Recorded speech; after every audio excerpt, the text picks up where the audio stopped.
ቀን ከመላእክቱ ጋር ይመጣል አይመጣም? ይመጣል። ኦልራይት። እንዴት ነው የሚመጣው? እሱ ብቻ ነው የሚያውቀው ይሄንን ስላልነገረ። በደመና ውስጥ ነው የሚመጣው ይላል። ይኸውልህ አንብበው። ይበል አይነቱና ሁኔታውን እሱ ብቻ ነው የሚያውቀው። ኦኬ። ከማን ጋር ነው የሚመጣው? ከተገለጸው ውጭ መናገር አንችልም። ከማን ጋር ነው የሚመጣው? ግን ይሄ ለአንተ እምነት ምንድን ነው የሚጠቅመው? ፕሊዝ አታልቅስ። መልስልኝ። ከማን ጋር ነው የሚመጣው? ከመላእክቶች ጋር። ማልቀስ ምናምን እያልክ ዝም ብለህ መልካት ትስራ። ግን ለአንተ ይሄን አዳምጥ። ሌሎች ይመልሱ። አብዲ እንኳን ደህና መጣ። እስልምና መልስ እንደሌላችሁ ከአብዱረዛቅ ተማሩ። አብዱረዛቅ ያመጣው መልስ ስለሌለው በመቶ ሺህ ህዝብ ፊት ነው የተዋረድከው። ሁሱ ጋር በእሱ ነው የተዋረድኩት። እንትና አዘጋጅልኝ ቪኪ በተከታዮች ፊት የሰለመው ማን የተዋረደው ላሳያ።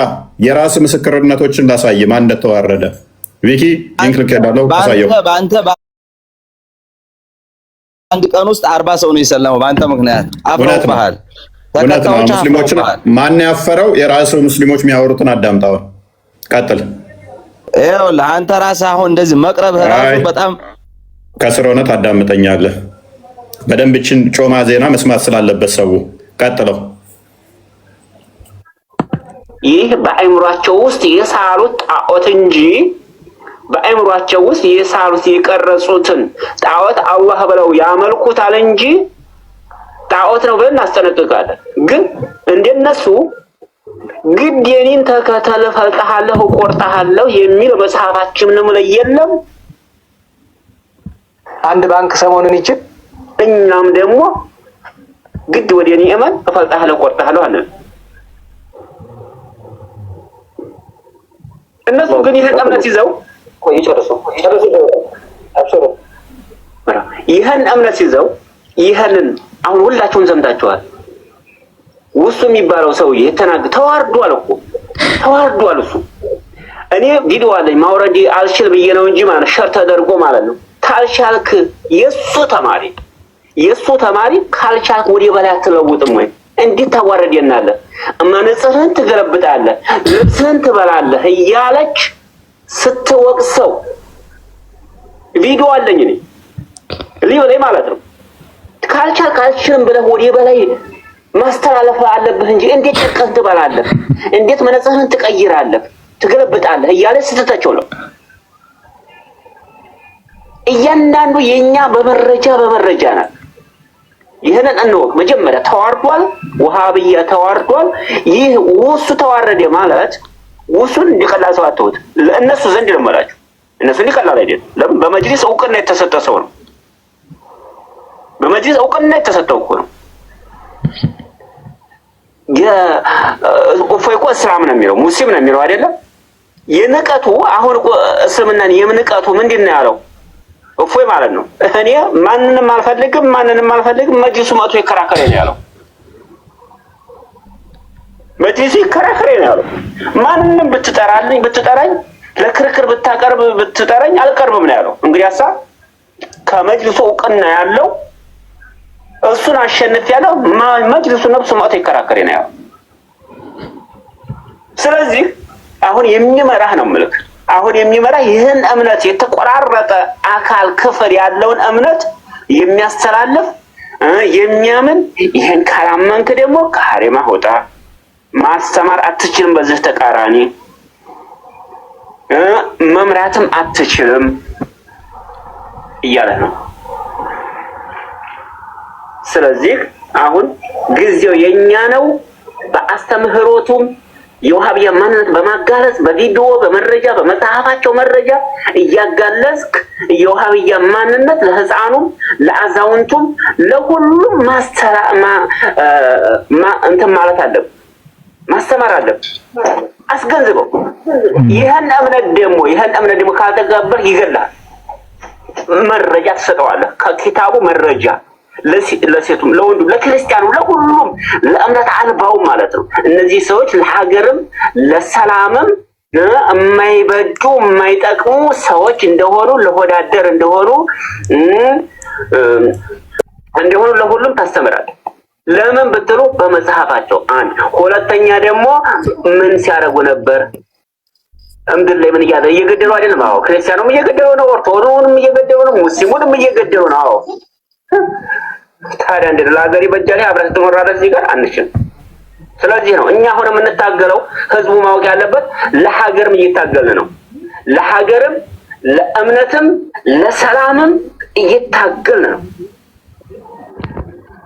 እውነት እንዲነገራል በአደባባይ ኔክስት እውነት እንደዚህ ይነገራል በአደባባይ ተተራ እስከ ኡስታዞቻችሁ ማን እንደተዋረደ በግልጽ ስለተናገሩት ማለት ነው። እውነት አንዳንዴ ድምጿን ከፍ አድርጋ ትናገራለች።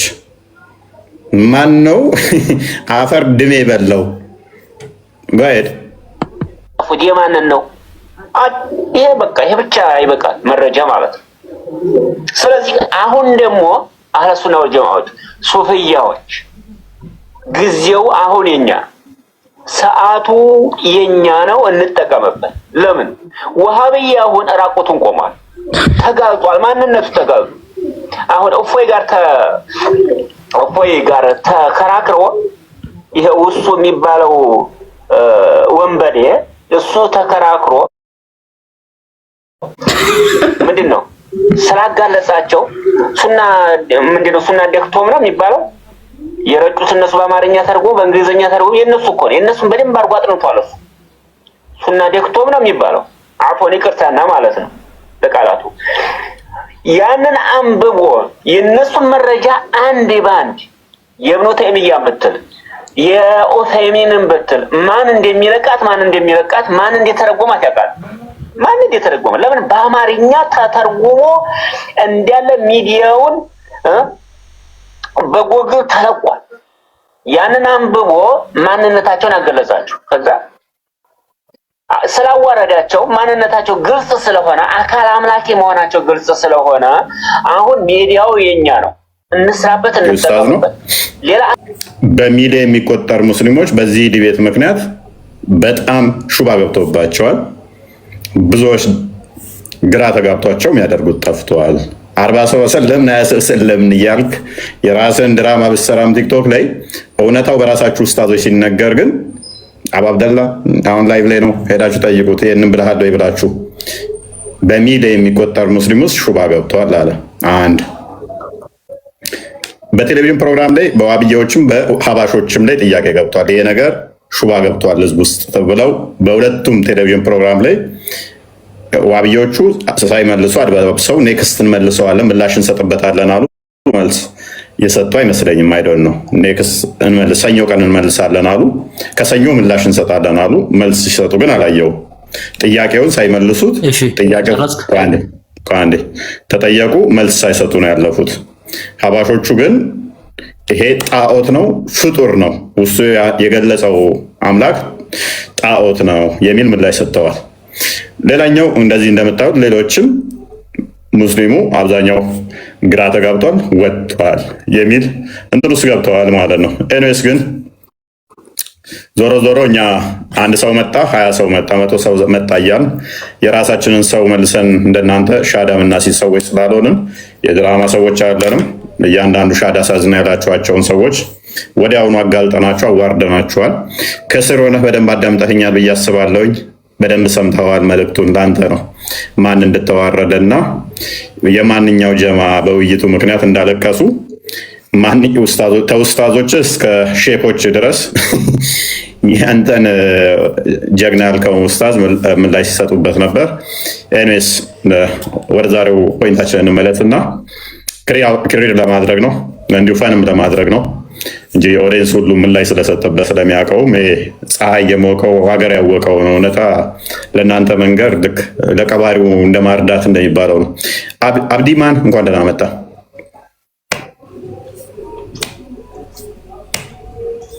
አብዲማን ትንሽ ደቂቃ ለሌላ ሰው ኦኬ፣ እሺ ሜይ ቢ ቶፒኩን ሰምተዋል። ትንሽ ደቂቃ መጣ። እሺ አላህ በደመና ውስጥ ይመጣል ብለህ ታምናለህ?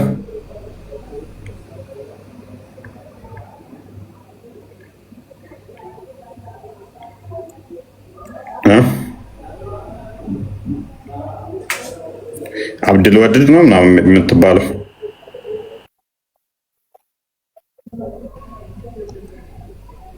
አይሰማም እንዴ? ልመልስ ትንሽ ቀድሜ ብለህ ወጣህ እኮ። ምንድን ነው? በሰላም ነው? በቢሾፍቱ ነው እንዳትሉኝ ደግሞ በሰላም ባስመስሏችሁ። እሺ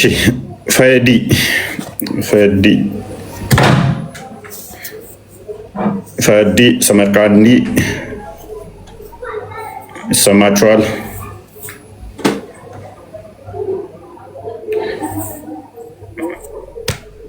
እሺ ፈዲ ሰመርቃንዲ አላህ አክበር ኢስላም። ሰላም፣ እንዴት ነው? እንዴት ነው? እንኳን ደህና መጣህ። አለሁ አልሐምዱሊላህ። ምን ላይ ናችሁ? አላህ እና መላእክቱ በደመና ውስጥ ይመጣል የሚለው ቶፒክ ላይ ነን። ሱራ 2:210 ላይ هل ينظرون إلا أن يأتيهم الله የሚለው ይሄ የአባሾቹን እይታ ትቀበላለህ? አልቀበልም፣ ፈጽሞ አልቀበልም የነሱን እይታ። እነሱ የሚመጣው ትእዛዙ ነው የሚሉት፣ አላህ ሳይሆን ትእዛዙ ነው። አላህ ሳይሆን እዚህ ጋር እኮ አላህ እኮ ነው። ያ እኮ ጥያቄ ነው የጠየቁን። እናንተ የእነሱን ክፈትለት ዊኪ ካለ ቁርአኑ የመሐመድ ዜንን ቁርአን አንዴ ክፈተው። ብልግና ገና ሳገባ ይሰማል ይላል። ማንኛው ነው የሚያወራው? ማንኛው ነው የምታወራው?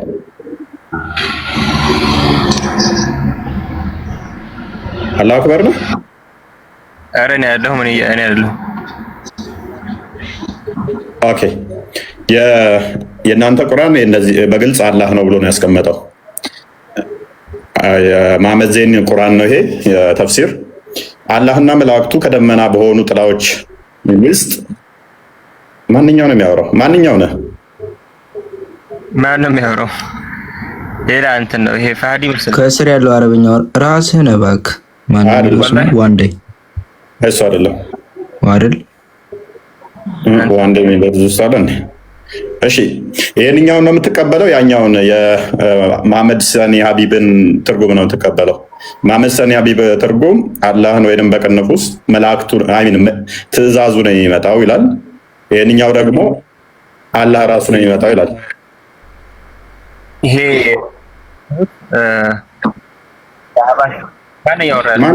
ማንኛው ነው የሚያወራው? ማንኛው? ፈዲ ነህ ምላሽ እየሰጠ ያለው? ማንኛው ነው ምላሽ መስጠው?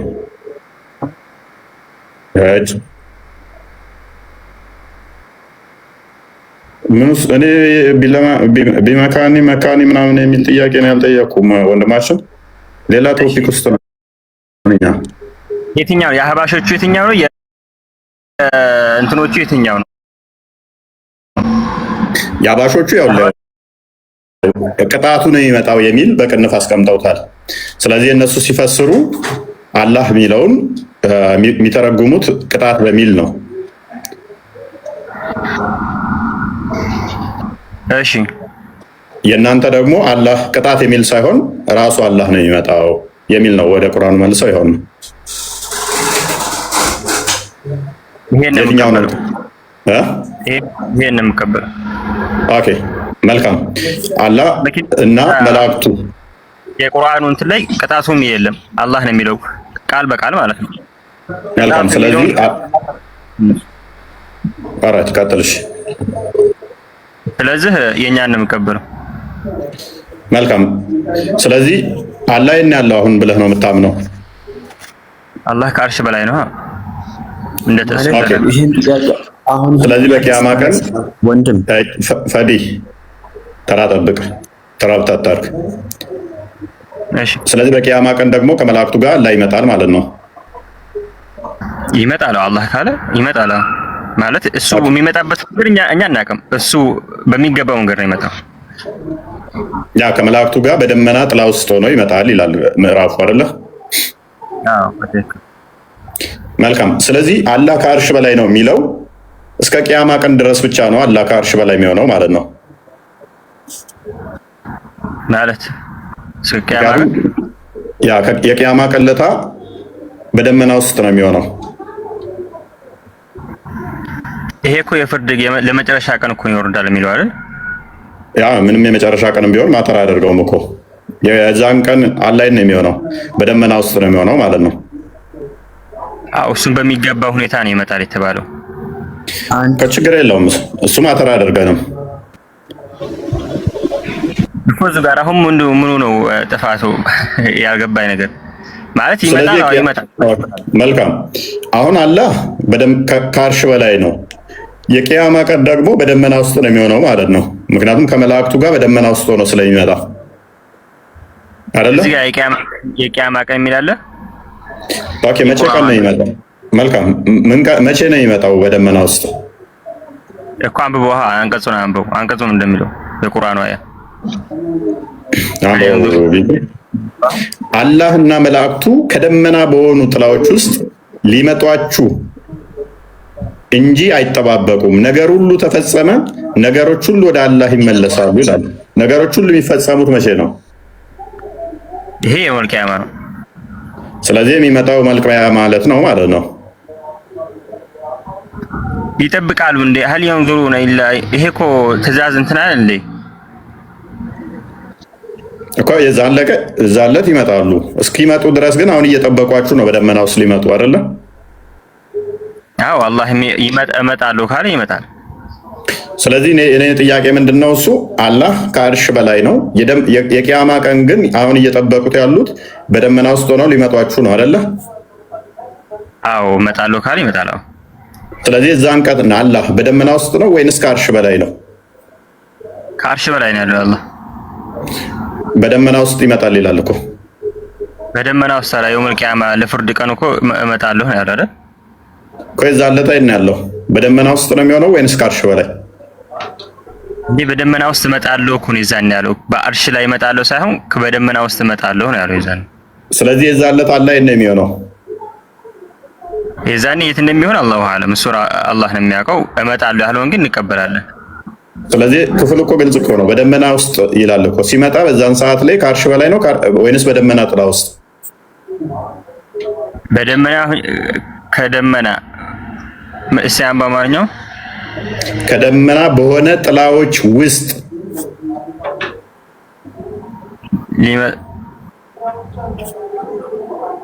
ሊመጧችሁ እንጂ አይጠባበቁም። ነገሩ ተፈጸመ ወደ አላህ ይመለሳል። አዎ ይመጣሉ ካላ ይመጣል። ያው በደመና ውስጥ ይመጣል፣ ይዛኔ ይመጣሉ። ግን እሱ እዚህ ጋር አሁን በደመና ላይ ይቀመጣለሁ ምናምን ስለ ይሄዳ ሌላ ያለ ነገር ስለሌለ እመጣለሁ የሚለውን ብቻ ነው ከዚህ ላይ የምንወስደው። ገብቶሃል? ኦኬ አሁን ተስማማን እኮ። ከደመና በላይ አይልም፣ በደመና ጥላ ውስጥ ነው የሚለው አይደለ? ውስጥ አይደለ? አዎ በደመና ውስጥ እመጣለሁ እዚህ ውስጥ ይላል ንባቡ ላይ በደመና ጥላ ውስጥ። ቁርአን ተፍሲሩ ላይ በደመና ጥላ ውስጥ ካለ አዎ በእርግጥም ይመጣል በደመና ጥላ ውስጥ። ስለዚህ የዛለታ ከአርሽ በላይ ነው የሚለው አይሰራም ማለት ነው። ከአርሽ በላይ ነው የሚለው ንግግር የሚሰራው እስከ ቂያማ ቀን ድረስ ነው ማለት ነው። መጥቶ እኮ ዘውታሪ እኮ አይደለም እመጣለሁ ነው እንጂ አለው እዛው ዘውትራለሁ እኮ የሚል እኮ የለም። እሺ ሌላኛ ጥያቄ፣ ደመናውና ጥላው ፍጡር ነው ፍጡር አይደለም?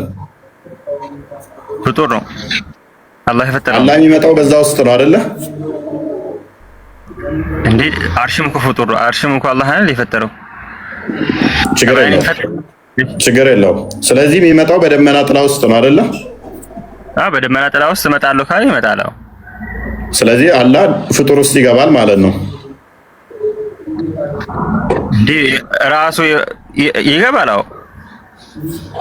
ምን አልክ? ይሄ እኮ እንትን እኮ የለውም እንትን የሚያስብል ነገር የለውም።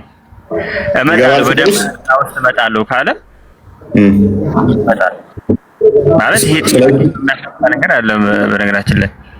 ስለዚህ ግልጽ እንደሚያሳየው ፍጡር ውስጥ እንደሚገባ ነው አይደለ? እኮ ቆይ አርሽ ሲጀመር እኮ ፍጡር ነው እኮ አይደል? አርሽ አርሽ አይደለም። አሁን ጥያቄ የደመናው ነው። ደመና ፍጡር ነው። ስለዚህ በደመና ውስጥ በደመና ጥላ ውስጥ ከመላእክቱ ጋር ሰልፈው ነው ሲመጡ በደመና ጥላ ውስጥ ስለሚመጣ ፍጡር ውስጥ ይገባል ማለት ነው። የቂያማ ቀን ይገባል። እናመሰግናለን። ከእስልምና ቀጥታ ትወጣታለህ። በእስልምና ከዚህ ንግግር እንዴት ብዬ ነው የምወጣው? አንተ ስላልክ ነው የምወጣው። አንተ ስላልክ ነው ከእስልምና የምወጣው። የዘመነ መፈክራችሁ ምን ነበር? ፍጡር ውስጥ አይገባም የሚል መፈክር አለ። አንድ ቾክ ብላ የምትሰማ هل ينظرون إلا يأتيهم الله في ظلل من الغمام والملائكة ከአርሽ በላይ ነው እያላችሁ የምትጮሁት እኮ ፍጡር ውስጥ አይገባም ብላችሁ ነው። ይሄው የቁርአን አንቀጽ እኮ ይሄ ነው የሚለው። ከላስ እመጣለሁ ካለ ይመጣል፣ ተቀበለናል ማለት ይሄን ሳይሆን ከእስልምና እንዴት ብዬ ነው የምወጣው? ከአርሽ በላይ ነው ያለ ቦታ ነው። ከአህባሾቹ ጋር ይለኛ ጠባችሁ ይሄ ነው። ቦታ ይነገርለታል አለ ቦታ ነው። ዋና ጠባችሁ ይሄ ነው። እኔ አህባሽ በእኔ አመለካከት አህባሽ የሚባል ኃይለኛ ጠማኝ ቡድን በዚህ ስለጠየቀው ጥያቄ ለእነሱ አታሳቢና ኖርማል ወረድ እዚህ ጋር አላሁ አክበር። ስለ አህባሽ ስለምን አታውሩ? እዚህ ጋር ስለ ጥያቄዎች አመልሱ። እኔ ልመልስ እፎይ። ቆይ አንዴ ተራ ጠብቅ። አብዲ አህባሽ ማለት ቁርአን ላይ ያልተነበበ የሚቀራ አሁን እንኳን ስለ እናንተ ስለ ክርስትናና ስለ እስልምና ነው እንጂ በአህባሽና በሙስሊም መካከል ምንም ይሄ እኮ ምን ይሄ ነብዩ ሰለላሁ ዐለይሂ ወሰለም ተናግረዋል። ሙስሊሞች ስንት ፊርቃ እንደምንሆን ሁሉ አዲስ ነገር አለን። ገብቶሃል? እንደምንከፋፈል ሁሉ የተቀመጠ ነገር ነው። ይሄ እንደ አዲስ ሆኖብህ አጀንዳ አታርገው። በሙስሊምና በክርስቲያን መካከል ያለው እኔ ምን አገባኝ እና አጀንዳ አድርገው።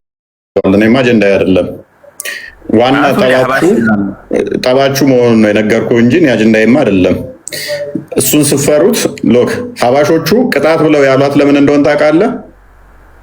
መሄድ፣ መምጣት፣ መቀመጥ፣ መነሳት፣ መቆም ውስጥ ተብሎ የሚነገረው ለፍጡር ብቻ ነው።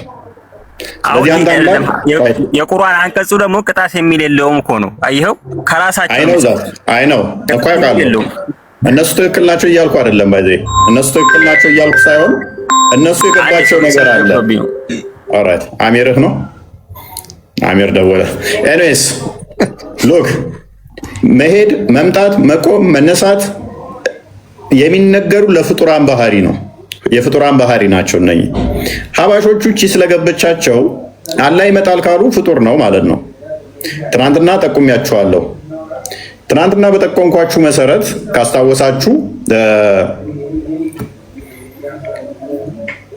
ሙተዚላዎች ተገለው እንዲያልቁ እንዲጠፉ የተደረገበት አንደኛ ምክንያታቸው ቁርአን ያላ ቃል ነው ካልን ፍጡር አይደለም ካልን በቂያማ ቀን ይመጣል።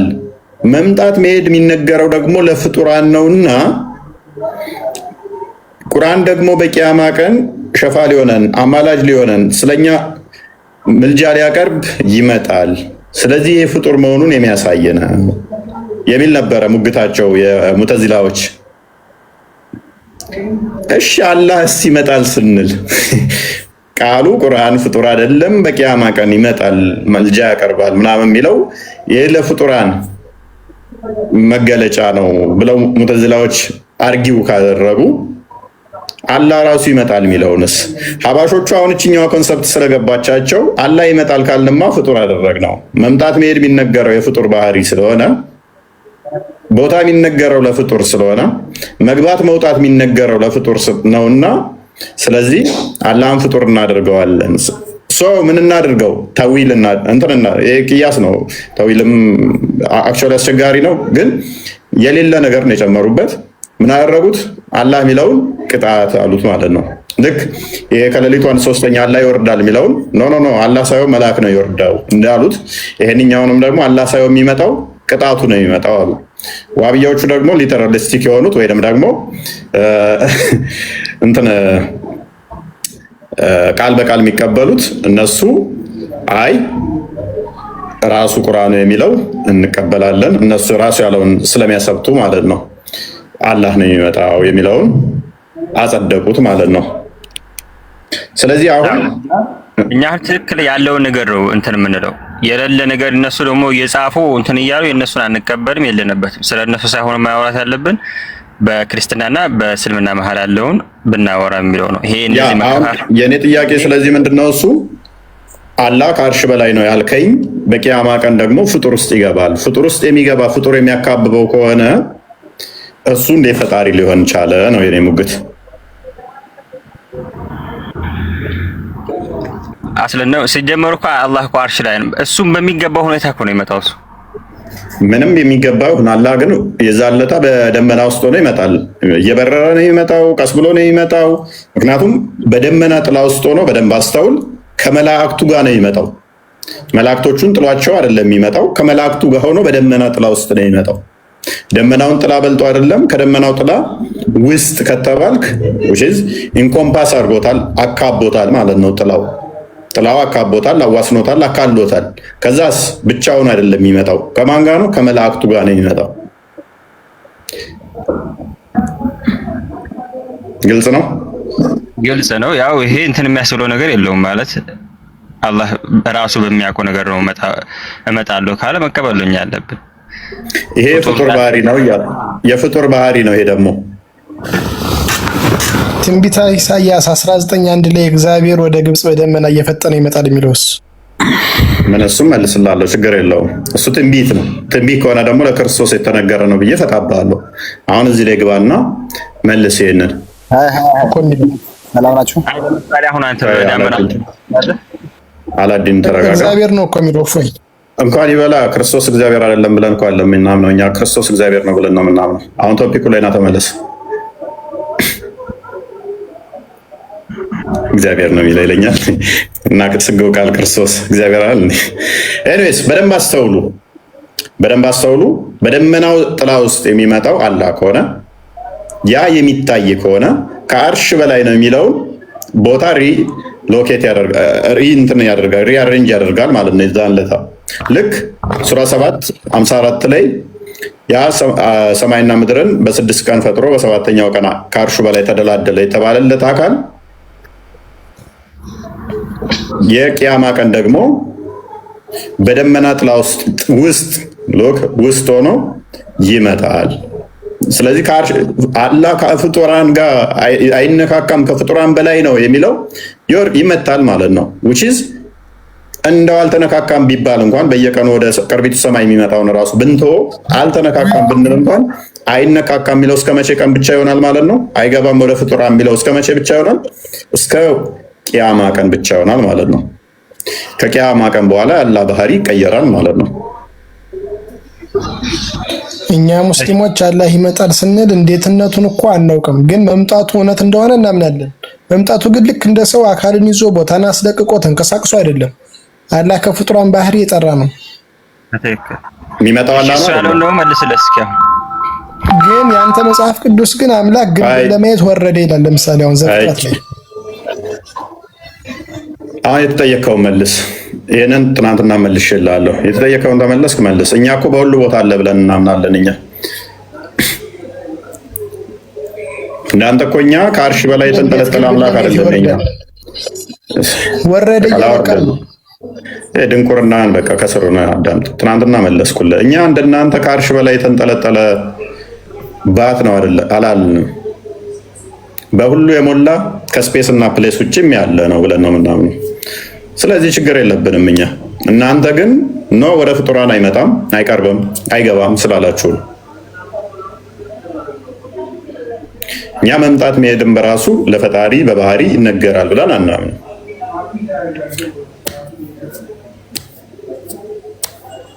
ከመገለጥ አንጻር ነቢያቶች በተለያየ መልኩ ተናግረው ሊሆን ይችላል። እሱ መገለጥ ተብሎ ይባላል። ያ ማይታየው በሁሉ ከስፔስ እና ፕሌስ ውጭ ያለውን ነቢያቶች በተለያየ መልኩ ራሱን ዝቅ አድርጎ ተገልጦላቸዋል። መገለጥ ይባላል እንጂ በባህሪው መለኮታዊ ክብሩን አይተውት አይደለም። ማንም መለኮታዊ ክብሩን አላየውም። ለዚህ ነው ማንም ያየው የለም እግዚአብሔር የሚለው።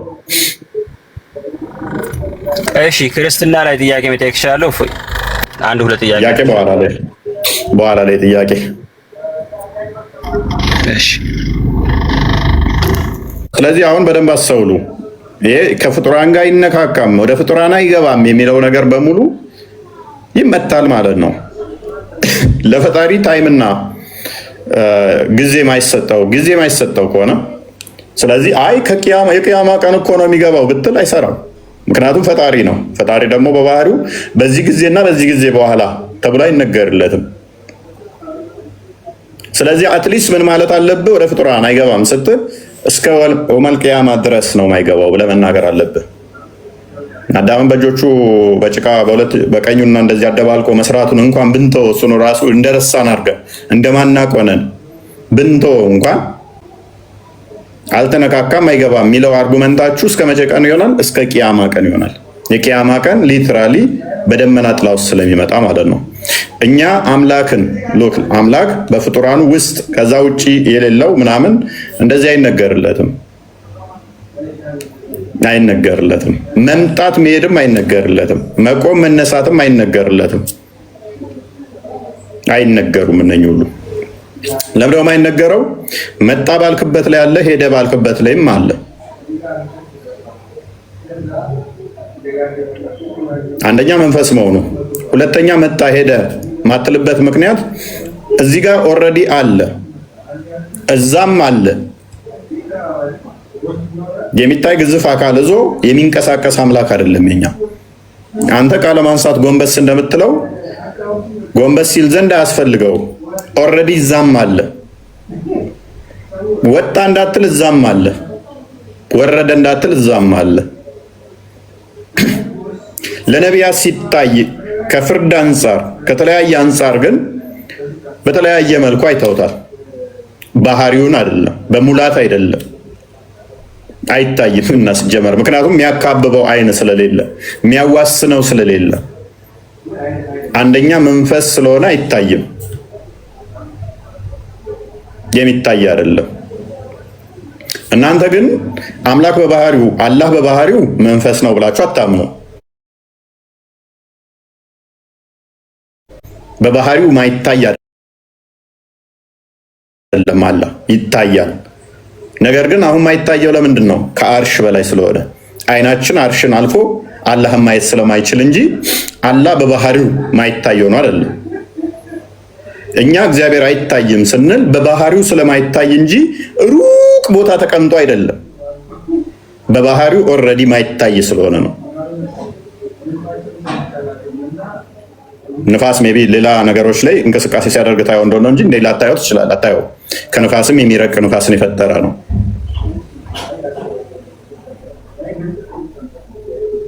ስለዚህ ያ የሚታይ አካል ያለው አካል ግራና ቀኝ ያለው እታች መሰረት ያለው በደመና ውስጥ ሆኖ ይመጣል። በደመና ውስጥ ሆኖ የሚመጣ ከሆነ ግራና ቀኝ ካለው መሰረትም እታች ካለው ፍጡራን አካበቡት ማለት ነው። ምክንያቱም ከላይ ደግሞ ምን ተገኘለት ማለት ነው?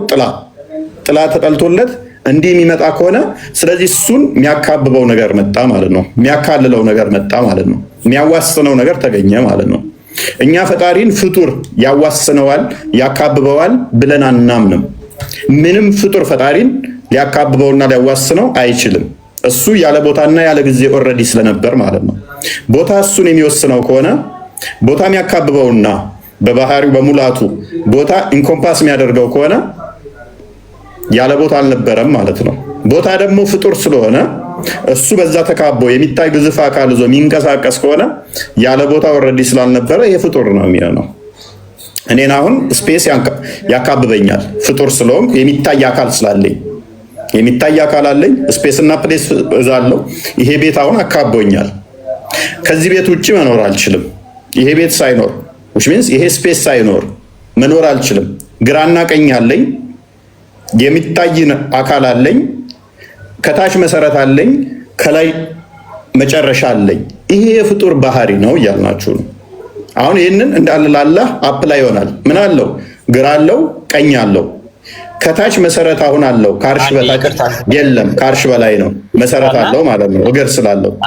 ከላይ ደግሞ ጥላው አለ። ቀጥል።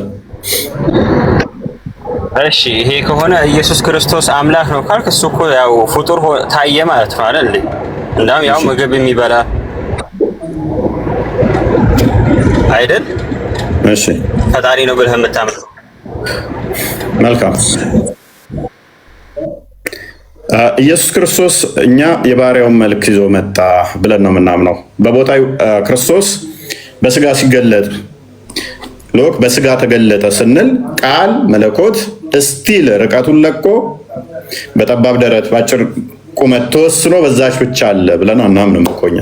ስቲል በመሬት ሳለ በሰማይ አለ፣ በዓለም ሁሉ አለ፣ ከስፔስ ውጭ ሁሉ አለ ብለን ነው ምናምን።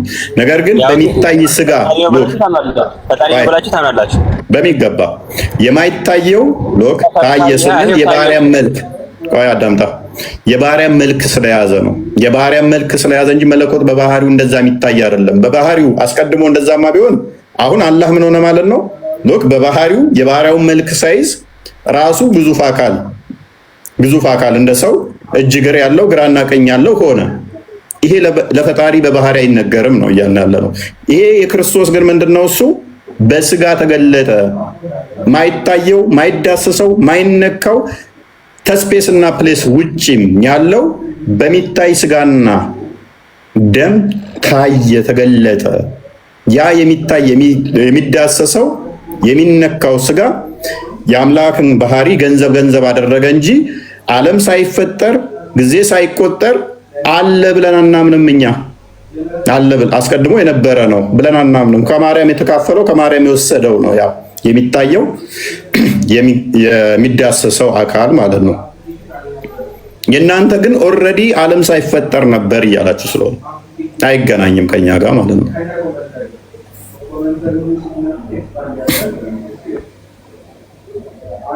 ስለዚህ ወደ ፍጡራን አይገባም አንድ የሚለው ውድቅ ይሆንባችኋል። ሁለተኛ ይሄ የሚታይ አካል ያለው ግራና ቀኝም ያለው የሚዋሰነው አካል በጥላ ውስጥ ሆኖ የሚመጣ ከሆነ ስለዚህ ጥላው ከበላይ ሆነ ማለት ነው። ውስጥ እስከተባለ ድረስ ገባ ማለት ነው። ኢንሳይድ የሆነ ነገር ውስጥ ገባ። ውስጥ ከተባለ ውስጥ ነው። ለገና ይመጣል የሚለው ነው። አሁን እኛ ይመጣል ቁርአን ላይ ነው ይመጣል የተባለው። አሁን እኮ ግልጽ የኢየሱስ ክርስቶስ መጥቷል፣ ተወልዷል፣ ወንድ ልጅ ነው፣ ያው ምግብ ይበላል፣ ተገርፏል፣ ተቀጥቅጧል፣ ያው አምላክ ነው ብላችሁ ነው የምታስቡት። ይሄ ነገር አምላክ ተመታ ተገረፈ ማለት ነው። አምላክ የኛ ገና ይመጣል። አገባህ? የእናንተ ደግሞ መጥቶ ተገርፏልም ምግብን በልቷልም የመሳሰሉት እና ምን አገናኘው ካንተ ጋር? የኛ እኮ ልነገር እኮ ክርስቶስ የሰው ልጅ ተብሏል እኮ ሰውም ነው እኮ ሰው ነው። የሰውን ገንዘብ ስላደረገ ነው። ያንተ ግን እንደዛ ገንዘብ አድርጓል እንዳላደረገም በባህሪው ነው። ያንተ ሳያደርግ ነው። የኛ የሰውን ገንዘብ ስላደረገ ምክንያቱም ማይታይ ስለሆነ መምጣት መሄድ ለአምላክ ስለማይነገር መመታት፣ መሞት፣ መቀመጥ እነኚህ ስለማይነገሩ በቂያማ ቀን መታየት ለአምላክ ስለማይነገር ማቴዎስ ወንጌል ምዕራፍ 24 ቁጥር 30 አንዴ ክፈትልኝ።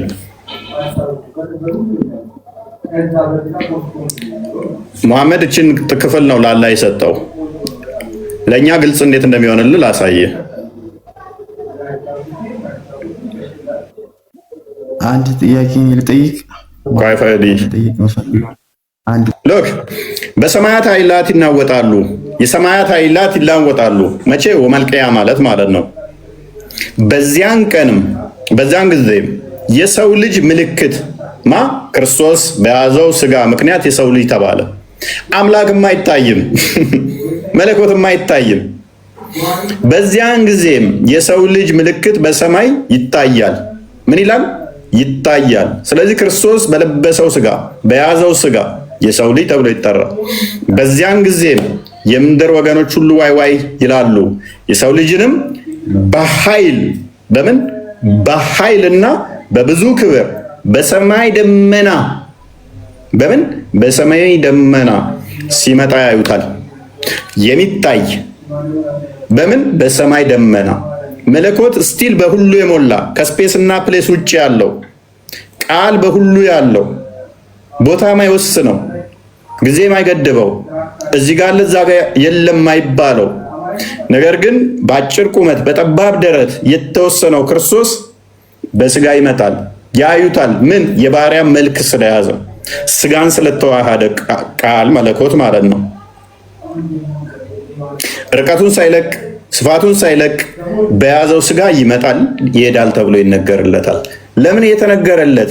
ይሄ የኔና የናንተ አካል የሚታይ ስለሆነ መሄድ መምጣት ስለሚነገርለት አምላክስ በባህሪው አስቀድሞ አይነገርለትም። ይሄ መምጣት መሄድ አይነገርለትም። እስቲል ቃል በያዘው ስጋ መጣ ሄደ ሲባል በአባቱ እቅፍ ያለ ነው፣ በሁሉ ያለ ነው እስቲል። ለዚህ ነው ዮሐንስ ወንጌል ምዕራፍ 1 ላይ ቁጥር 18 ላይ በአባቱ እቅፍ ያለ ይለዋል። እግዚአብሔር ማንም ያየ የለም፣ በአባቱ እቅፍ ያለ አንድያ ልጁ ተረከው ይላል። ስቲል በአባቱ እቅፍ ነው። በስጋ ተገልጦ ደግሞ ተረከው ማለት ነው። በስጋ ተገልጦ ተረከው። መቼም ቢሆን እግዚአብሔርን ያየው አንድ ስንኳ የለም፣ በአባቱ እቅፍ ያለው ልጁ እርሱ ተረከው ይላል።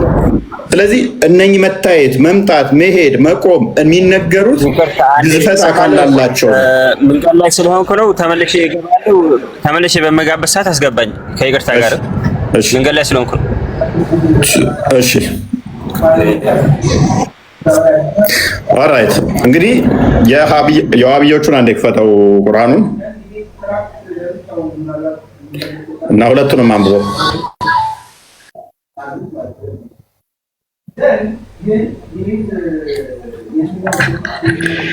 አላህ ቅጣቱና መላእክቱ ከደመና በሆኑ ጥላዎች ውስጥ ሊመጧቸው እንጂ አይጠባበቁም። ነገሩም ተፈጸመ፣ ነገሮችም ሁሉ ወደ አላህ ይመለሳሉ።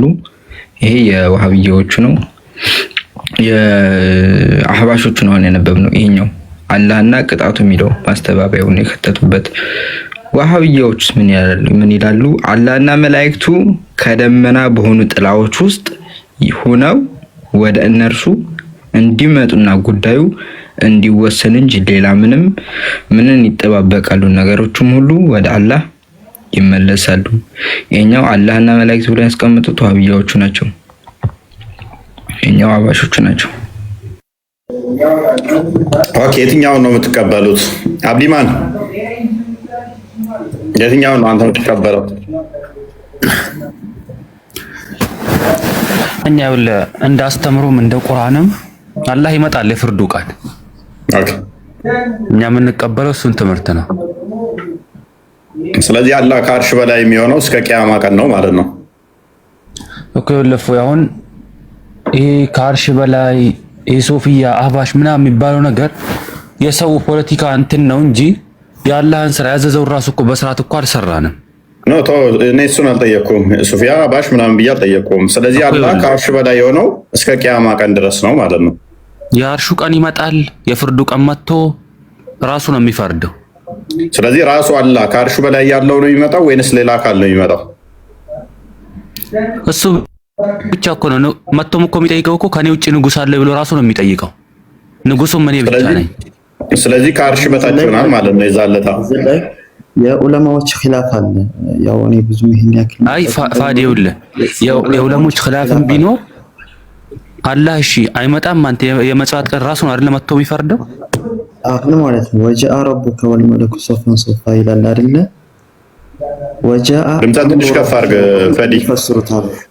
ወጃአ አምሩ ረቢከ የጌታ ትእዛዝ ይወርዳል ነው እንጂ ጌታ ራሱ አይደለም የሚሉ የዑለማ ኺላፍ አለ። እኔ ግን ምንድነው ጥያቄ አሁን ይሄንን በሱፊያና በወሃብ ስለዚህ በአህለ ሱና ማለት ነው። ቆይ ስለዚህ እሱ ቀደም እኮ አሳይተናል። የቱን ትቀበላለህ አንተ? ቅጣቱ ነው አልክ። እሱ ደግሞ ነው አላህ ነው የሚመጣው። እኮ እዚህ ጋር ልዩነት ያለው ተፍሲሩ ላይ ነው እንጂ ቁርአኑ እኮ አንድ እኮ ነው። አንተ አባሽንም ውሰድ፣ ሶፊያ ውሰድ፣ ምን ውሰድ፣ ሁሉም እኮ አንድ ነው። አንድ ቁርአን ነው የሚተዳደረው። ሻሃዳም ሲያሲዝ ላ ኢላሀ ኢለላህ መሐመድ ረሱላህ ነው። እኔ ምን አገባኝ? እኔ ስለናንተ ልዩነት አይደለም። አሁን አታልቅስ። ቆይ እሱ ላይ ምንም ማለት ነው። እሺ በትክክል የሚመጣው አላህ ነው ወይንስ ቅጣቱ ነው? አላህ ራሱ ወርዶ ነው የሚፈርደን። ያለቀ በቃ እንደዛ በላ። የኛው ፈዲ የሚባለው ተዳምለው ምን አላህ አይደለም የሚወርደው። ምን ያለው ያው አንሳና ጠይቀው አንተ። የኹለፋዎች ለኔ ነገርኩህ የቁርአን ተፍሲር ላይ ዑለማዎች ልዩነት ይኖራቸዋል እንጂ ይኸው እሱንም ጠይቀው የሚያምነው የትኛውን ነው? አላህ ነው መጥቶ የሚፈርደን። እሺ አላህ ይመጣል ብለህ ነው? ቆይ አላህ ይመጣል ብለህ ነው የምታምነው ወይንስ ቅጣቱ ይመጣል ብለህ ነው የምታምነው? ፈዲ ሚዩት ነው አንሳ ነው ለማለት ነው። ትላልቅ ዑለሞች አሉ። ስለዚህ ምንድነው የምታምነው? ያጠኑ ማለት ምንድነው የምታምነው? ሙስሊም ነኝ፣ ገብቶሃል? ሙስሊም ነኝ፣ አህባሽም አይደለሁም፣ ሱፍያም አይደለሁም፣ ሙስሊም ነኝ። ያልተጠየቀውን አመልስ እባክህ፣ አታልቅስብን። ምንድነው የምታምነው አንተ መናገር ያለብህ ማለት ነው። አንተ አሁን ከስራ ነው ተማርታታ ብያረክ ስለ ምናተ ነው እንጂ አንተ እኔ ሙስሊም ነኝ ትልቅ ዑለማዎች አሉ ያጠኑ ምናምን ምንድነው የምታምነው? አብዲ ምን አለ? ራሱ አላህ ነው የሚመጣው አለ ፔሬ ምን ዙራ ጥምጥም ትሄዳለህ? ሃይማኖትን ዲፌንድ ማድረግ አሉ አይደል? እዚህ ጋር ሙስሊሞች አስረሳነ ጠይቃቸው። አላህ ራሱ ነው መጥቶ ከኔ ውጭ ንጉስ አለ ብሎ ፊት ለፊት ላይ ቁጭ ብሎ ያ ሁሉ የተመጻደቀ ንጉስም የነበረ ሰው ከኔ ውጭ ንጉስ ማን ነው? እኔ ነኝ ንጉሱ ነው የሚለው። የትኛው ነው? እስኪ የታለ ሙስሊም ካለ ውጭ ይመጣል የሚል ሙስሊም አለ? መልእክቱ ነው የሚመጣው የሚል መሐመድ እንዴት ነው የምታምነው አንተ? መሐመድ አላዲን አላህ ነው የሚያምነው። ኦኬ አላህ ነው የሚመጣው። ቁርአኑም ምለው አላህ ነው። ኦልራይት እሺ አላዲንስ? አዎ እሱማ አላህ ነው። ትክክል ነው። ትክክል ናቸው። መልካም። ስለዚህ አላህ ነው የሚመጣው የሚለውን እናንተ መልእክቱ ከሆነ እኮ አንተ እዛ ቁጭ ብሎ ነው መልእክቱ የሚልከው ማለት ነው። ይሄ የማይሆን ነገር ነው።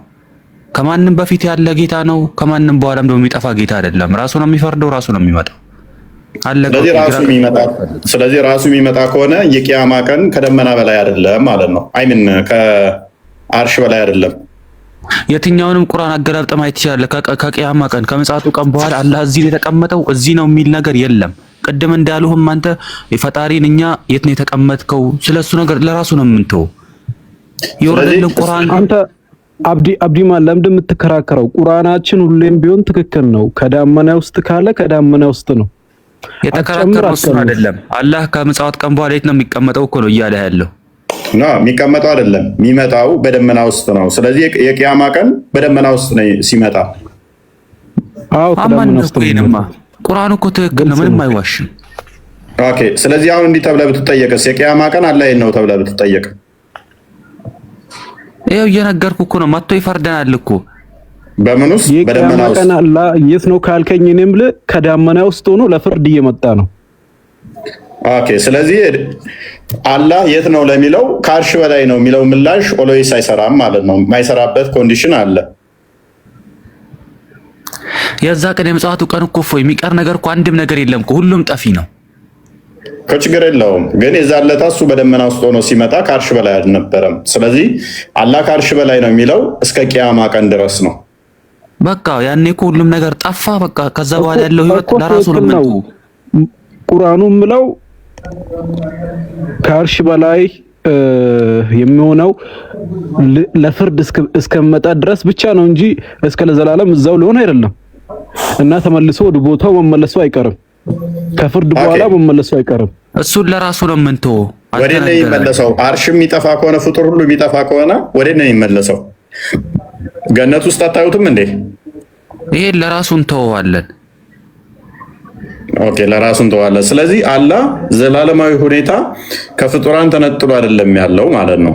የሆነ ጊዜ ብቻ ነው ከፍጡራን ተነጥሎ ያለው። ቀደም ደግሞ አንተ ስፔስ ስላለው ሩቅ ስላለው ወይ አርሽ ስለጋረደው ነው የማይታየው ምናምን ባልከው ጥያቄ እሺ በእኛ አስተምሮ ከነቢያችን መሐመድ ሰለላሁ ዐለይሂ ወሰለም ከሳቸው ውጭ አላህን ያየ ነብይ የለም። ብዙ ነብያቶች ተልከዋል። ኦኬ መሐመድ አይቶታል። መሐመድ ሪሳላም ተልኮላቸው ሄደውም አይተውታል። የትኛው ሙስሊም ይቀበላል? የትኛውንም ሙስሊም አስነስተህ መጠየቅ ትችላለህ። ኦኬ አላህን አይቶት ነበር መሐመድ አላህን አይቶታል። ሙሳ አናግሮታል። እሺ ያናገረው ነብይ ሌላ ወሂ ነው የሚወርድለት ሌላው ነብይ። ሙሳን ግን ቃል በቃል አውርቶታል። እሺ ሙሳን ቃል በቃል አውርቶታል። ሙሳ ሲያናግረው ፊትህን አሳየኝ በሚለው ሰዓት ሙሳ ያንን ተራራ ተመልከት፣ ያ ተራራ የኔን ብርሃን ግርዶሽን ሳነሳ ያ ተራራ የኔን ብርሃን ከቻለው ፊቴን አሳያለሁ ብሎት ነበር። ወደዛ ተራራ ሙሳ ቆሞ እየተመለከተ ፊቱን ግርዶሹን ሲገልጠው ተራራው እንኳን ብርሃኑን መቋቋም አልቻለም። መልካም እሺ። ስለዚህ ሙሳን አናግሮታል። መሐመድ ደግሞ አይቶታል። አደምስ በእጆቹ አይደል አደምን የሰራው? አደም እኮ የሰው ልጆች ሁሉ አባት ነው። መሐመድ አላየውም እያለህ ነው ወንድም። ነብዩ መሐመድ አላዩትም እንዴ? ወደ ሚራጅ ለምን ወጡ ታዲያ? ኖ ቆይ እሺ ሙሳ ብቻ ነው ፊቱን ብርሃን ያለከው ትክክል ነው። ሌላን ያልሰማው። እሺ ነብዩ መሐመድ ለምንድን ነው እሺ ወደ ሰማይ ሚራጅ ያደረጉት? አላህን ያየው ማንንም የለም። አላህን ያየው ማንንም የለም። እረፍ። አንተ እሺ ነብዩ መሐመድ ሚራጅ አደረጉ? ተልኮ አለ ወይ? አይኔ በዛዊ ትምህርትን ያውን የለኝም ግልጽ ነግራችሁ ግን የሚባል ተሰማ ግን ሙሳ ነው እንጂ ነብዩ መሐመድ አላዲን ይውላችሁ አንድ ነገር እናንተ መስጂድ አልአቅሳ እሺ ለምንድን ነው የምትከበረው? መስጂድ አልአቅሳ ምንድነው እንትኗ? አንተ መሐመድ የምትባለው እስኪ አንሳና ተልኮ አለው ይላልከው መስጂድ አልአቅሳ ለሙስሊሞች ያላት ቦታ ቅዱሳን ቦታዎች ለሙስሊሞች 3 ቦታ ናቸው አይደለ? መካ፣ መዲናና መስጂድ አልአቅሳ። እሺ መስጂድ አልአቅሳ ለምንድን ነው ለሙስሊሞች እንትን የሆነችው የተቀደሰ ቦታ የሆነችው? አንዳንድ እዚህ ስገቡ የሆነ ዕውቀት ቢኖራችሁ ጥሩ ነው። ትንሽ እንኳን ምን መሰለህ ወንድም እስልምና ነው አንተ ራስህ እዚህ ቃል በቃል ተናገርክ። አንተ ራስህ እዚህ ቃል በቃል ተናገርክ ያልከው ሙሳ ያላን ፊት ማየት አይችልም አልክ። አሁን ደግሞ መተህ ሙሐመድ አይቶታል ትላል። እረፍ፣ አትዋሽ። አላህን ያየው ፍጡር የለም። አላህን ያየው ማንም የለም። አትዋሽ። ተው። ሚራጅ ለምን ወጡ? ቁርአን ላይ ተጽፏል ወይ? የትኛው ነው እንትን ጠይቅ እኮ። እሺ ማንፈል አንከራከሪው። ነብዩ መሐመድ ሰለላሁ ዐለይሂ ወሰለም ሚራጅ እንዳረጉ ታምናለህ አታምንም? እሺ ለምንድን ነው ሚራጅ ያረጉት? በቡራቅ የወጡት ለምንድን ነው? እሺ ሰላቱንስ ከማን ተቀበሉት? ጀነትና ጀሃነምንስ እንዴት አዩ? አንተ የትኛውን እንትን ነው የምትከተለው? አንተ እኮ እዚህ እያልከን ያለው አላህን ሙሐመድ ፊት ለፊት አይቶታል እያልከን ነው። እረፍ። አልተጻፈም እኮ ተው። እሺ ካልተማርክ ወርደ ተማር ወይም የሚሉትን ስማ። ኧረ የምር እናንተ ተማሩ። አይሆን እስቲ መስጂድ አልአቅሳን እኮ ጠየቅኩሽ፣ ምንድነው ጥቅሙ? ሚራጅ ለምን ወጡ? ስማ ቆደን ማር ነው ገባነው። እሺ ወላሂ እኛውን ትምህርት የለም። መሐመድ ሚራጅ እንደወጡ አምናለሁ አለ አይደለ? ሚራጅ ከወጡ በኋላ እሺ ሰላቱን 5 ወቅት ሰላት የተነገራቸው በእንትና ነው እንደ ሙሳ በሪሳላ ላይ በድምጽ ላይ የተነገረው?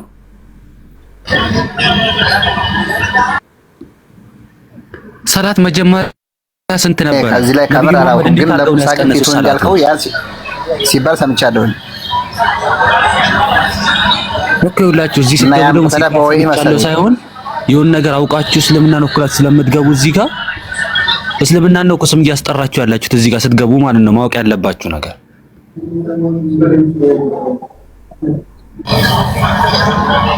እሺ። ስለዚህ መጀመሪያ ሰላት ሁሉ ጌታችን አላህ መጀመሪያ ሰላት ለነብዩ የሰጣቸው ስንት ሰላት ነበር? ከዛ ማን ነግሯቸው በምን ሁኔታ አስቀነሱት? ይሄ መልስልኝ እስኪ መሐመድ አንተ። አልተጻፈም ከምትል መጀመሪያ ሰላት ስንት ነበረ? ከዛ ስንተኛው ሰማይ ደርሰው የትኛው ነብይ ነው ነግሯቸው ይሄን ህዝብ አይችለውም ብሎ ያስቀነሱት ይሄን ሰላት? እሱን ተውና ይሄን ነብዩ አንድ ቦታ ሙሐመድ የአላህን ፊት ወይም በአላህ ፊት ቆመው ተናግሯሉ ብለውን ቦታ አምጣና በቃ ያው ያንተን ትምህርት እኔ ሙሉ በሙሉ አምናለሁ። ለምንድን ነው ሚራጅ የወጡት? ሚራጅ የወጡት ከአላህ ጋር ለመነጋገር ነው እንዴ? እሺ ፊት ለፊት አይደለም ያወሩት? እናንተ እንደ ሙሳ በግርዶሽ ሆነው እንዴት ነው እናንተ የምትማሩት? አይደለም ሲጀመር በዚች ምድር ላይ ማንም አማኝ አላህን ለማየት እንትን አልተባለም፣ አልተፈቀደም። አስተግፍሩላህ ላዚም። ይሄ ነገር ይቅር፣ ወደ ማይሆን ቦታ እየሄደ ነው። እፎይ አሁን ርዕሳቸው እነሱን ጠይቃቸው። እንግዲህ እናንተ የምትከተሉት ማይነት እስልምና እንደሆነ አላውቅም። እኛ እስካሁንም ድረስ ከልጅነታችንም ጀምረ ትልልቅ ዑለማዎችም ያስተማሩን ይሄንን ነው። ያ እስቲ ሜቢ ሱረቱ ነጅም ላይ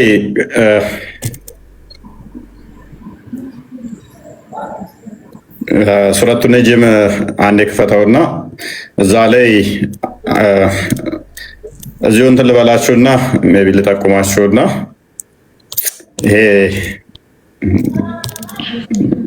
አብዲ እንዳለው ኢብን አባስ መሐመድ አላህን አይቶታል ብሎ ነው የሚያምነው። ወደዛ በሄደ ጊዜ ላይ መሐመድ አላህን አይቶታል የሚል አቋም አለው። የተወሰነ አንብብላቸው እስከ ቁጥር 7 ይመስለኛል ቁርአን ላይ ስላሉ። አረኛ የምናውቀው እሱን ነው። ግርዶሹን አንስቶ እየኝ ብሎት እንዳየው ነው የምናምነው። አንተ እኮ ጌታ እኮ ነው። ይኸውልህ ጌታ እኮ ለፈለገው ሰው የፈለገውን ማድረግ ይችላል። እናንተ እንደምትሉት ሙሳየው ከሊያየው እንደዚህ ከሆነማ ታዲያ ለምን ያዝንላል? የአኺራ ቀን ማለት ነው። ለሁሉም ሰው እኩል ከሆነ ቅጣቱ እናንተ እንደምትሉት ከሆነ ለአንዱ መሀሪ ለአንዱ እንትን ለምን ይሆናል? በሰራው ስራ አዛኝ ስለሆነ እኮ ነው ጌታ የፈለገውን እኮ ማድረግ ይችላል። ያ አክቹአሊ አጨቃጫቂ ነው። በቃ ልጠቁማችሁና አረ ምንም አጨቃጫቂ ነገር የለውም። እኔ እንጃ እሺ ልንገራችሁ። ሲቤኪ ቀጥልሽ። እሺ ልንገራችሁ። ይሄ የቁርአን ክፍል ሙሉ አውዱ ልክ መሐመድ አላህን እንዳየው ነገርም ይናገራል። ከኋላ መለስ ብለህ ሙሉውን አንብቦ ሱረቱ ነጅም ላይ ያለውን ቪኪ እንትንን አውጣልኝ። የዋብዮቹን ቁርአን አንዴ ክፈትልኝ። የዋብዮቹን ሱረቱ ነጅምን ክፈተው። እዛ ላይ ያስቀምጠዋል። አላህን አይቶታል የሚለውና ያላየውም የሚለው ኢብን አባስ ሐቂቂ በሆነ ሁኔታ አይቶታል አላህን መሐመድ ብሎ ነው የሚያምነው። በአይሻ በኩል የመጣ ደግሞ አላየውም የሚል አይነት እንድምታ አለ። ሊቃውንቶቻችሁ በዚህ ዘንድ አይሻ በእኛ ዘንድ እውቀት የላትም፣ ስለዚህ ኢብን አባስ መሐመድ የጸለየለትም ነው ተቀባይ ያለው ኢብን አባስ ነው አይቶታል የሚልም አለ። ክርክሯን አንድ አንብብልኝ እሷ ጋር አድርገውና ለእናንተ ላይ ይታይ ይችላል። እኔ እያየሁ አነባዋለሁ። ሙሉ ለሙሉ ስለማይታየኝ አንብበውና ታሳያቸዋለህ። እሺ አንብቤ አሳያቸዋለሁ በኋላ። እዚህ ላይ የተፍሲር ባለሙያዎች እንደሚሉት ነብዩ አዩት የተባለውን ነገር ምን እንደሆነ ከፍተኛ ክርክር እንዳለ ዘግበዋል። አንዳንዶች እንዳሉት አላህን አዩ ማለት ነው ሲሉ ይህንን አባባል በግንባር ቀደምነት የሚመሩት ታላቁ ሱሐቢ አብደላ ኢብኑ አባስ እና ኢክሪመት ናቸው። ያው አላህን አይቶታል የሚለውን ማለት ነው። ያ እንግዲህ ኢክሪማና ኢብኑ አባስ ማለት መሐመድ ቁርአንን በብቸኝነት እንዲፈስር እጁን ጭኖ ጸሎት ያደረገበት ነው። ጋይድ ሁለተኛው አባባል ደግሞ የቁርአኑ ዘገባ ያተኮረው ስለ መልአኩ ጅብሪል በመሆኑ ነብዩ ራሳቸው ጌታዬን አላየሁም በማለት ስላስተማሩ አዩት የተባለው ጅብሪልን ማለት እንጂ አላህን ማለት እንዳልሆነ ይደመድማሉ።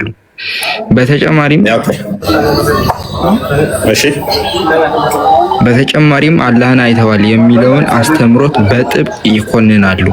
የሐዲስ ባለሙያዎችና የተፍሲር ጠበብቶችም የሚደግፉት አባባል የአይሻን ትረካ ያዙት ማለት ነው። እኔስ ሜቢ እዚህ ጋር ትንሽ ግልጽ ካደረግንላችሁ ብዥታችሁን እናንተ ሄዳችሁ ማንበብ የእናንተ መጽሐፍ ስለሆነ አሳያችሁ። ትንሽ ተጋግሩ።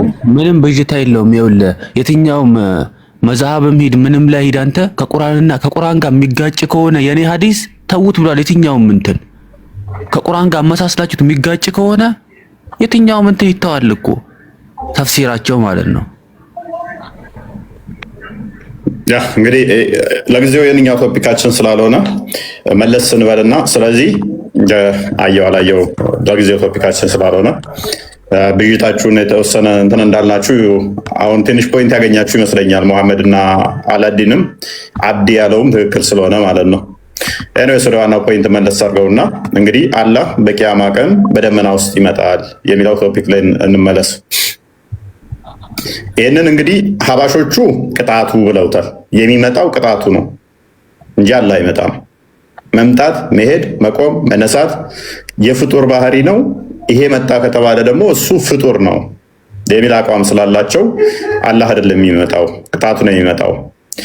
ኢቨን ሲታይ ራሱ በእንትን ራሱ እንደ ፀሐይ እንደ ጨረቃ ወለል ብሎ ይታያል የሚለው ሐዲስ የመሐመድ እሱ ራሱ በሐቂቂ አይታይም የሚል ነው ሀባሾቹ እይታ አቋም።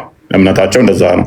ምክንያቱም አይን ራሱ ቦታን የሚጠቁም ስለሆነ አንድን ነገር አየሁት ስትል ወይም ከፍታ ላይ ነው የምታየው፣ ወይም ዝቅታ ነው የምታየው፣ ወይንም አግድም ነው የምታየው። በዳይሬክሽን ነው በአቅጣጫ ነው የምታየው።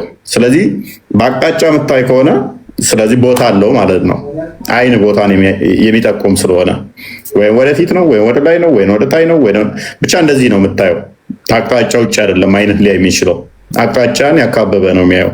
ስለዚህ አቅጣጫ ለፈጣሪ ከሰጠ ደግሞ ፍጡር ነው የሚሆነው የሚል አስተምሮውን አህባሾቹ ስለሚደግፉ ስለዚህ ሲታይ እንኳን በኬፍያ አይደለም እንዲህ ነው በዚህ እንደዚህ ከላይ ከታይ ተብሎ አይታይም ብለው የሚያምኑት።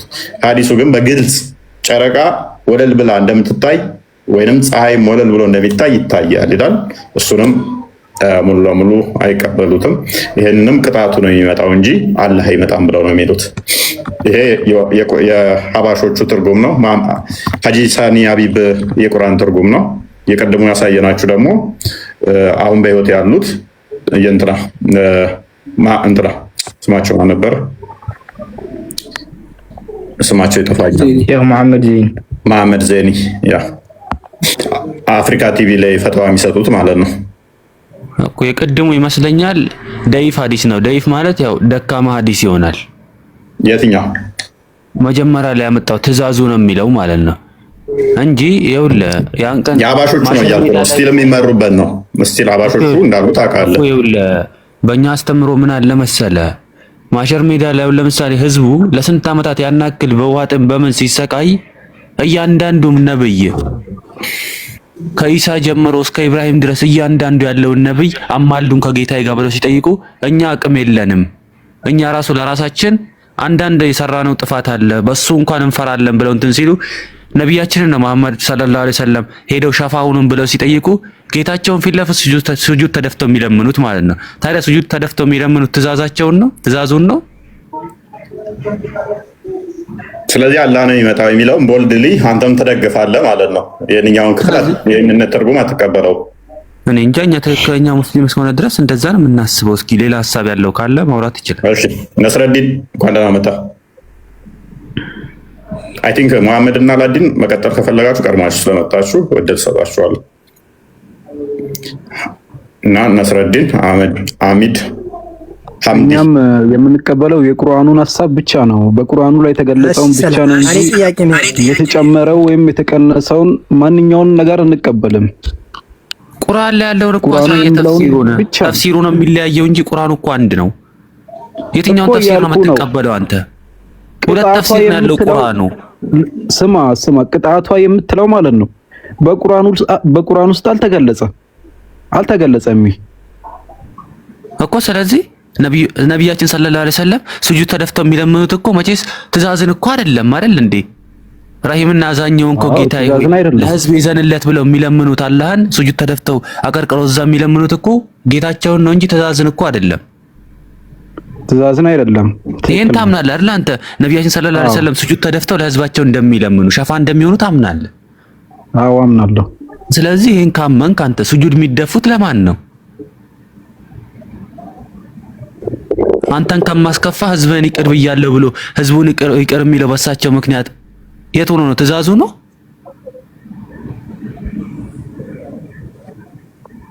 ሌላ ሰው መቀጠል ይችላል። ኦኬ ስለዚህ አላህ ነው ግዴታ የሚሆነው ነው የአብዲም አቋም። መሐመድ አይደለም ጥያቄ። ስለዚህ አላህ ነው የሚለው ላይ አብዲ ፍሬም የሆነ መስመር በያዘ ሁኔታ እሱን ነው አርጊው እያደረገ ያለው። አይ ቲንክ መሐመድም ተቃውሞ ዝስማች ያላቸው አልመሰለኝም። ታይቷል አልታየም የሚለውም እንግዲህ እነ ኢክሪማን ታውቁታላችሁ። የመሐመድ ሳባ ነው። ኢብን አባስ ደግሞ የመሐመድ አጎት ልጅ ነው። እነሱ አዎ መሐመድ አይቶታል የሚል እንትን አላቸው።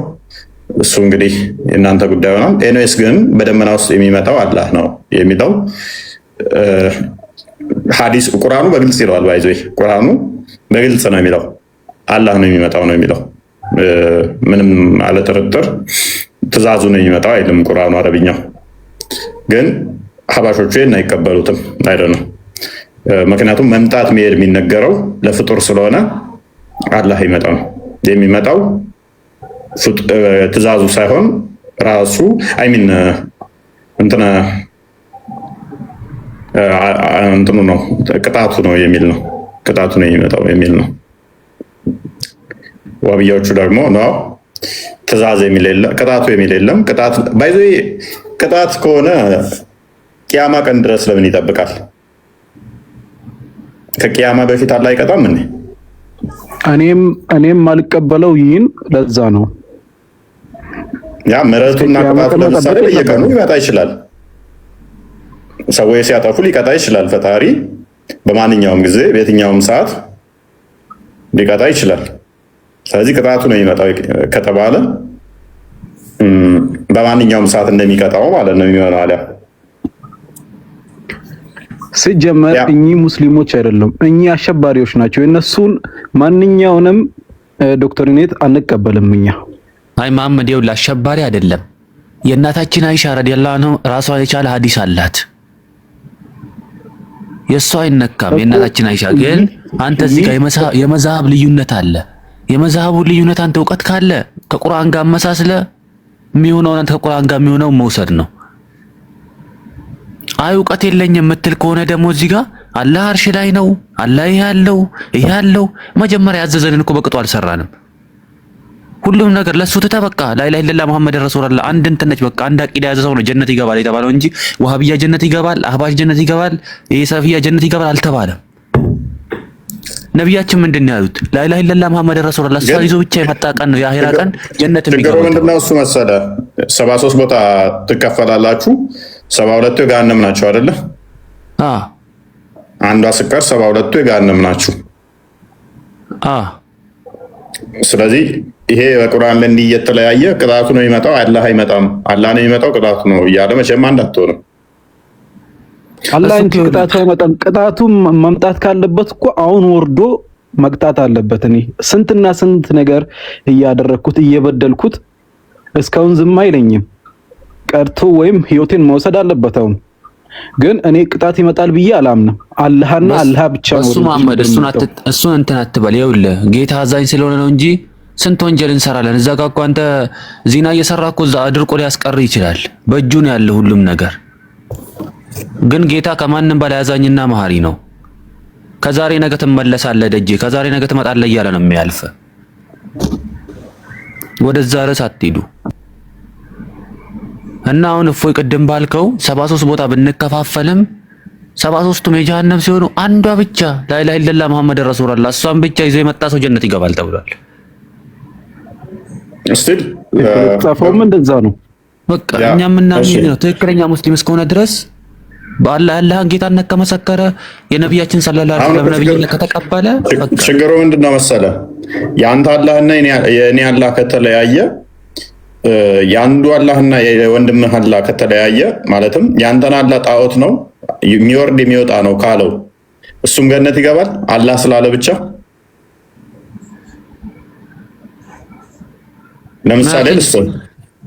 ለምሳሌ ሺያዎች አንተ ቅዱስ የምትላቸውን አይሻ ገሃነም የምትገባ ነች ብለው እንትን ይላሉ፣ ረዳ ያደርጉባታል። ዘማዊ ነች ብለው ነው የሚያምኑት። ዝሙት እንደሰራች ነገር የትኛው መዝሐፍ ተከታይ ነው እንደዛ የሚለው? ሺያዎች።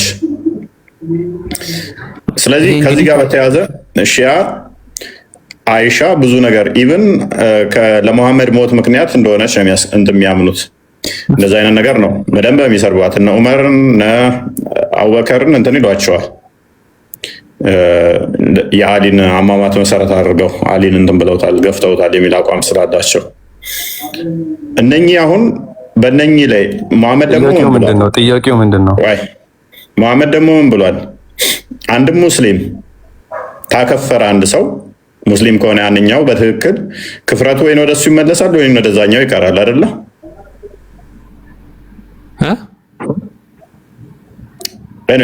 እሺ በቁርአንም ከተለያያችሁ በእንትን ከተለያያችሁ አንድ እስከመጥቶን ድረስ መሐመድን እስካልታዘዝከ ድረስ አማኝ አትባልም አይደለ? ቁርአኑ እኮ አንድ ነው እኮ። ችግሩ እኮ ተፍሲር ላይ ነው እኮ። ተፍሲሩ ላይ ከተለያየ ትርጉም አለው አንድ ነው ብትልም የታላቁ ጌታ ቃል እኮ ነው።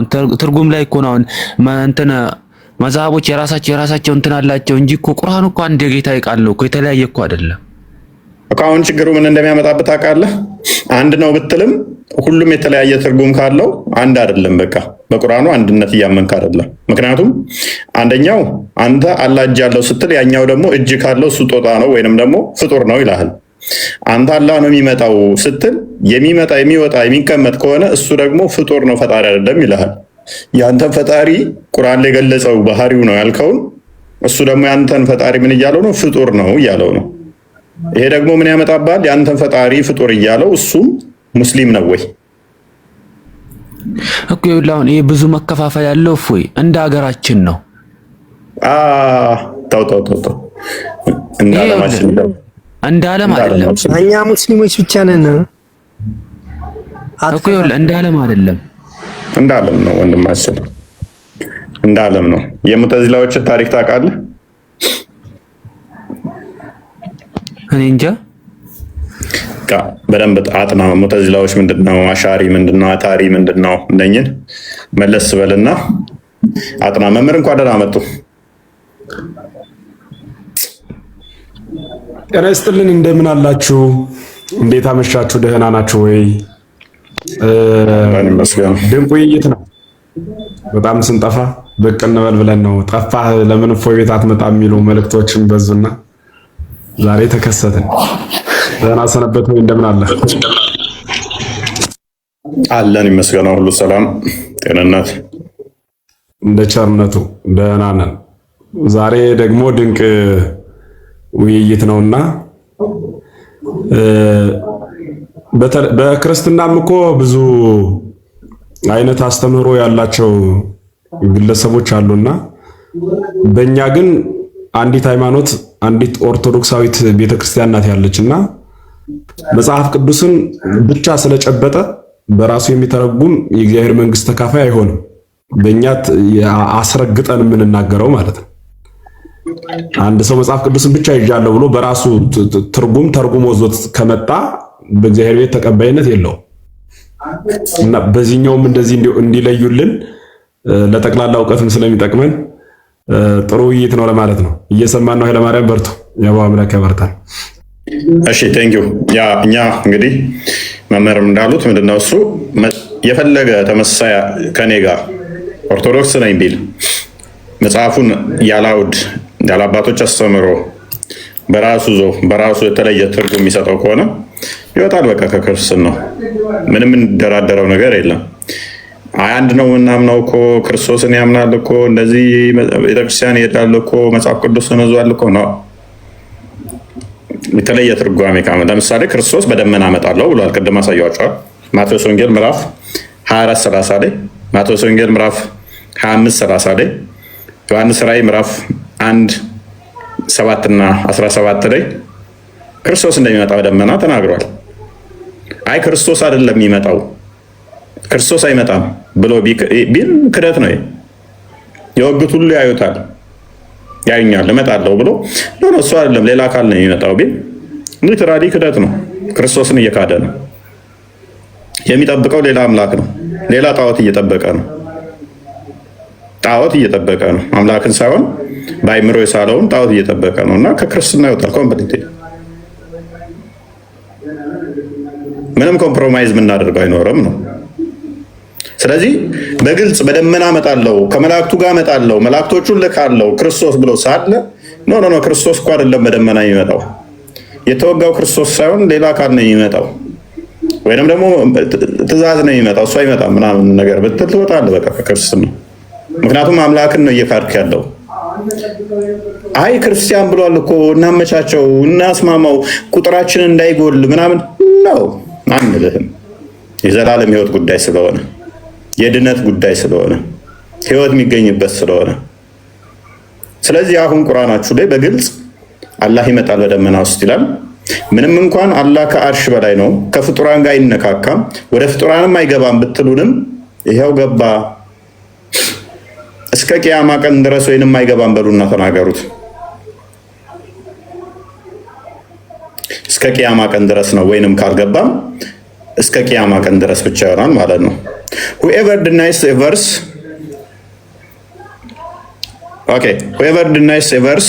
a verse of Quran permissible to strike his neck አንድ ሰው ቁርአንን ማንኛውም ቁርአንን ቢክድ ምን በሉት አንገቱን ቁረጡት ነው የሚለው ሐዲሱ። ክደት ነው። አላህ ይመጣል እያለ አላህ አይመጣም ካለ ምን አድርጉት ይላል? አንገቱን ቅጨው ነው የሚለው በእስልምና። ማንኛውም በአንድ የቁርአን አያ እንኳን ከተከራከራችሁ ከእስልምና ትወጣለህ ነው የሚለው።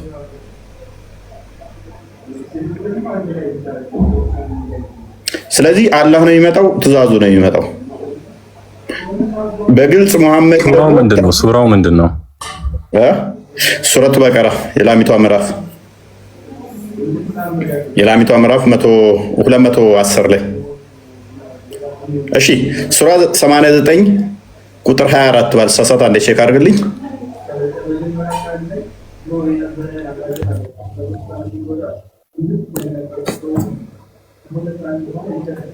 እሺ ቁጥር 21 አድርገው እስኪ።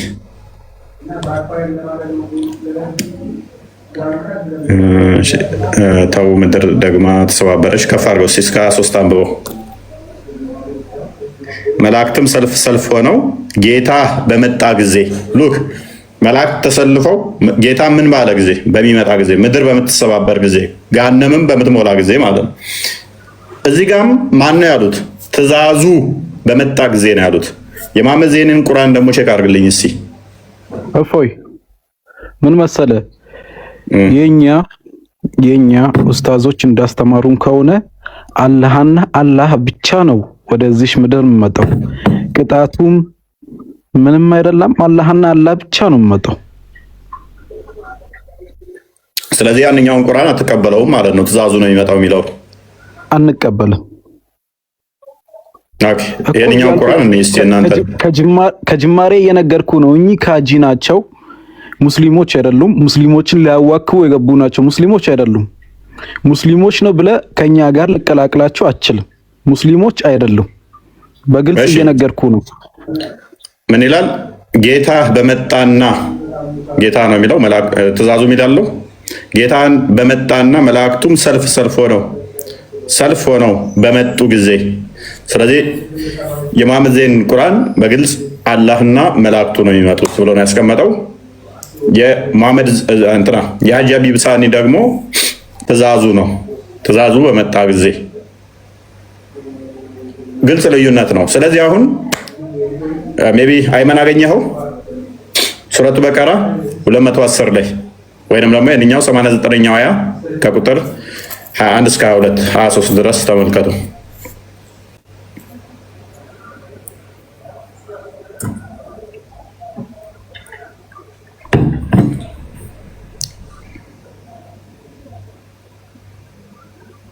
ኦኬ እስማኤል እንኳን ደህና መጣ። አህመድ ሰይድ እንዴት ነህ?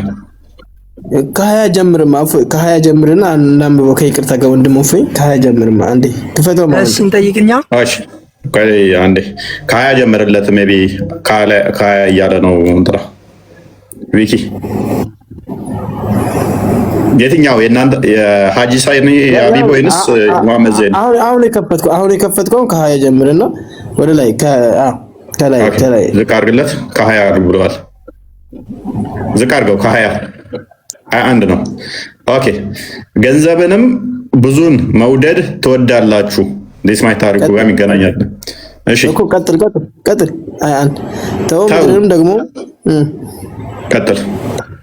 ቀጥል ችግር የለም። እሺ ተው ምድር ደጋግማ በተሰባበረች ጊዜ ስለ የውሚል ቂያማ ነው የሚናገረው። ይሄን ጊዜ ስለ የውሚል ቂያማ ነው የሚናገረው። ቀጥል። እሺ መላእክትም ሰልፍ ሆነው ጌታ ወይንም ትእዛዙ በመጣ ጊዜ መርሐባ ቀጥል። صح ገሃነምም በዚያ ቀን ከፍ አድርገው ቢክ ገሃነምም በዚያ ቀን በመጣች ጊዜ በዚያ ቀን ሰው ጥፋቱን ይገነዘባል። መገንዘቡን ለእርሱ ካዩት ከየቱ ዋኔ ምን ነው በህይወቴ መልካምን ስራ ባስቀደምኩ ኖሮ ይላል። ምንድነው ፖይንት እዚህ ላይ? እናንተ አላህ Subhanahu Wa Ta'ala መውረዱ ስለ የውሚል ቂያማ ጀሃነምን መቅረቧን ይሄ ስለ የውሚል ቂያማ ምልክት ነው፣ ስለ ትንሳኤ ምልክት ነው የሚያወራው በቀራ ላይ እዚህ ጋር ማለት ነው። አንተ እዚህ ጋር ምን ነው ቅር ያለ ፎፎይ? እኛ እኮ ችግር የለብንም እኮ እኛም እኮ እሱን ነው እያልን ያለ ነው። የውሚል ቂያማ ላይ መሆኑ እኮ ተስማምተ ነው። እና እኮ ቅር ያለ ምልክት ምን ነው? አሁን እዚህ ጋር ወንድም አብዱልና መሐመድን ስታወራ ነበርከው የገባሁት ምንድነው ቅር ያለ እዚህ ቁርአን ላይ ምንድነው? አሁን እዚህ ላይ ስለ 72ቱ መከፋፈል እዛ አያወራም። የሚያወራው ስለ ትንሳኤ ነው የሚያወራው። እኛ ስለሱም አይደለም ቶፒካችንም አይደለም። የቂያማ ዕለት አላህ ነው ከመላእክቱ ጋር ሰልፍ ሆኖ የሚመጣው አይደለም ወይንስ ትእዛዙ ነው የሚመጣው? ትእዛዙ ነው ወይንስ አላህ ነው የሚመጣው? አላህ ራሱ ይወርዳል ይላል ቁርአኑ ራሱ ይላል አይልም?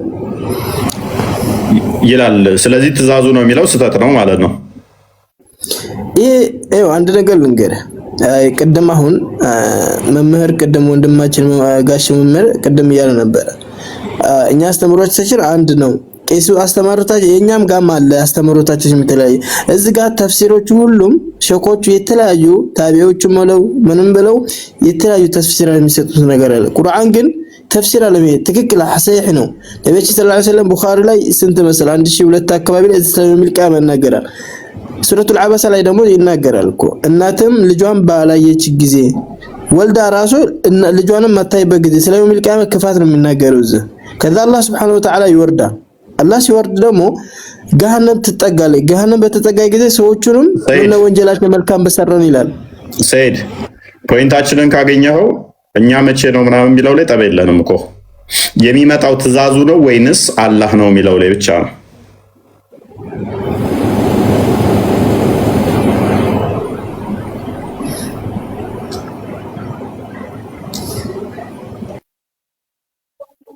ኦኬ ወጣ ፖይንት አድርገናል እንዴ? መቼ ነው የሚመጣው የሚል እኮ አይደለም ጠባችን፣ ክርክራችን አልነበረም እሱ። ሜቢ ግልጽ እንደዛ አይነት ክርክር አልተከራከርንም። የእሱ አባባል ምንድነው? አንድ ሱራ ላይ ስትገባ ከመጀመሪያ ከላይ ጀምረህ ካነበብከው እያንዳንዱ ነገር እያስረዳ ነው የሚሄደው እስከታች ድረስ። እሱን ነው ማወቅ የፈለገው። ጥያቄው አልገባውም ገና። አይ ዶንት ኖ ማለት ምንም እኛ ስላልተከራከርን ነው። አንድ ምንድን ነው እሱ? ይሄ ቁርአን እንግዲህ እንደምታዩት አንድ ጊዜና ይሄ ቁርአን የሀጅ መሐመድ ሳኒ ሀቢብ ቁርአን ድጋሚ በ2017 ዋሃብያዎች በስማቸው አሳትመውት ነው ለነሱ እንዲሆን በሚመስል ለነሱ የነሱ አይነት ዲፊኒሽን እንዲኖረው ብሎ ማለት ሰውየው ሞቷል። ከሞተ በኋላ ያለ ሰውየው ፍቃድ ድጋሚ በመሐመድ ሳኒ ሳዲቅ ድጋሚ ታተመው ማለት ነው። እየተቃወሙት ነው ባይዘ ሀባሾቹ ይህንን ቁርአን ክፍል አሁን ሰውየው ከሞተ በኋላ አሻሽለው እንትን ብለውታ ቪዲዮ ማለ እየተቃወሙት ነው። ሰውየው ከሞተ በኋላ ዋሽተውባቸዋል የሚል ማለት ነው። በትክክል እፎይ ያው ለምሳሌ ቁርአን እኮ ምሻሻል ነገር የለውም። ቁርአን ምሻሻል ነገር መጽሐፍ ቅዱሳችሁ ምሻሻል ነገር አለው እንዴ? አንዴ ለምሳሌ እኛም ማየት እንችላለን። ሱረቱል ጣዝ ላይ ያለውን ምን ብለውታል? እሱ አላህ ረህማን በአርሹ ላይ ለክብሩ በሚመጥን መልኩ ተደላደለ ብለውታል። ይህንን ዴፊኒሽን ሄዳችሁ ሀጅ መሐመድ ሳኒ ሀቢብ ቁርአን ላይ አታገኙትም። ይሁን የሀጅ መሐመድ ሳኒ በስልጣኑ ብሎ ነው ያስቀመጡት። ሉክ ይሄ ትርጉም ከማጋ ይመሳሰላል ከተባለ ከአዲሱ ከሼህ መሐመድ ዘይኒ ትርጉም ጋር ይመሳሰላል። እዚህ ጋር አርራህማን አዛኙ ጌታ አርሹ ላይ በቃ ቀጥታ ከፍ ብሎ ተደላደለ ብሎ ነው ያስቀመጡት። የማቁራን ይሄ ከተባለ በ19 ይሄኛው የ2018 ቁርአን ነው። ይሄ ደግሞ የነ ሀጅ መሐመድ ሳኒ ሀቢብ ማለት ነው ሰውዬ ናቸው። 1961 የታተመው ቁርአን ማለት የመጀመሪያ በኢትዮጵያ የነበረው ቁርአን ይሄ ነው።